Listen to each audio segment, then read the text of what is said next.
Dari rentetan demonstrasi yang terjadi beberapa waktu terakhir, belakangan muncul gagasan menghidupkan lagi pengamanan swakarsa atau PAM swakarsa. Boleh jadi publik masih ingat situasi ini identik dengan fenomena kelam yang pernah terjadi 1958 silam. Lantas sebenarnya apa itu PAM swakarsa dan bagaimana aturannya? Kita bahas ya. Melalui surat tertanggal 1 September 2025, Organisasi Kemasyarakatan Generasi Muda Forum Komunikasi Putra-Putri Purnawirawan Indonesia atau GMFKPPI menyatakan bakal menindaklanjuti perintah Asisten Teritorial Panglima TNI atau Aster Panglima TNI terkait pelaksanaan PAM swakarsa. Dalam surat itu disebutkan pengurus pusat GMFKPPI menginstruksikan seluruh elemen di tingkat daerah segera berkoordinasi dengan jajaran TNI di wilayah masing-masing. Selain itu disebutkan pula bahwa pelaksanaan PAM swakarsa bersama TNI adalah wujud pengabdian nyata organisasi resmi binaan TNI Polri. Terkait surat yang melibatkan nama TNI tersebut, Kepala Pusat Penerangan TNI Brigjen-Mar Freddy Ardiansyah Selasa 2 September 2025 mengklaim jika surat itu benar adanya.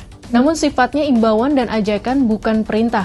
Ia pun menjelaskan pembentukan PAM swakarsa dilakukan karena melihat kekompakan masyarakat di lingkungan masing-masing dalam menghalau niat dan upaya sekelompok orang tak bertanggung jawab untuk membuat kerusuhan, perusakan, dan penjarahan di beberapa kota. Tidak hanya TNI, dalam fit and proper testnya sebagai Kapolri, Listio Sigit Prabowo yang saat itu masih berpangkat Komjen memasukkan soal peningkatan peran PAM swakarsa dalam salah satu program prioritasnya. Listio Sigit menyebut PAM swakarsa akan coba diintegrasikan dengan akses teknologi informasi. PAM swakarsa ini juga diarahkan terkoneksi dengan petugas-petugas kepolisian. Sebelumnya pada 5 Agustus 2020, Kapolri saat itu Jenderal Idam Aziz menandatangani Peraturan Kapolri atau Perkap soal PAM swakarsa nomor 4 tahun 2020 tentang pengamanan swakarsa.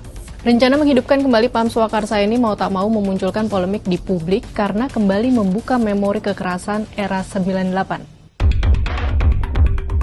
Di dalam buku berjudul Kiflan Zen Personal Memoranda dari Fitnah ke Fitnah terbitan 2020, Mayor Jenderal Purnawirawan Kiflan Zen mengakui bahwa PAM swakarsa dibentuk untuk mengamankan sidang istimewa MPR 10 hingga 13 November 1998.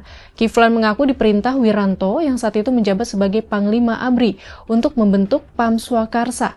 Sukarelawan PAM swakarsa diantaranya berasal dari kelompok muda di berbagai daerah. Mereka ditempatkan di sejumlah lokasi untuk berhadapan dengan demonstran. PAM swakarsa dibentuk karena saat itu ABRI sudah tidak berani berhadapan dengan massa sipil pasca tragedi Trisakti 12 Mei 1998.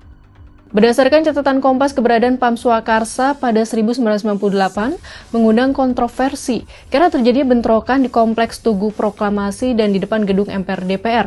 Kala itu Kapolda Metro Jaya Maijen Nugroho Jayusman menyatakan bakal menarik semua petugas PAM swakarsa yang bukan binaan aparat keamanan. Rekam jejak kekerasan PAM swakarsa pada 98 inilah yang membuat polemik kontra.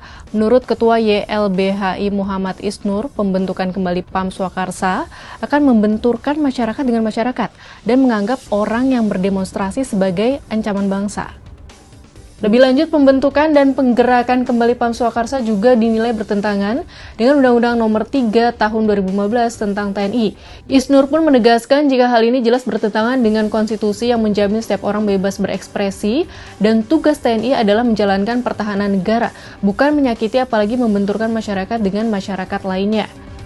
Pandangan senada diungkapkan Direktur Eksekutif Amnesty International Indonesia, Usman Hamid. Ia menyebut jika pembentukan PAM swakarsa merupakan bagian dari potret besar pendekatan memecah belah rakyat yang dilakukan negara di tengah gelombang demonstrasi sejak akhir Agustus. Kalau sahabat Kompas, apa setuju dengan imbauan dan ajakan pembentukan PAM swakarsa yang diklaim sebagai upaya menghalau kerusuhan, perusakan, dan penjarahan? Saat dua elemen masyarakat dihadap-hadapkan, siapa yang menjamin konflik horizontal tidak akan pecah?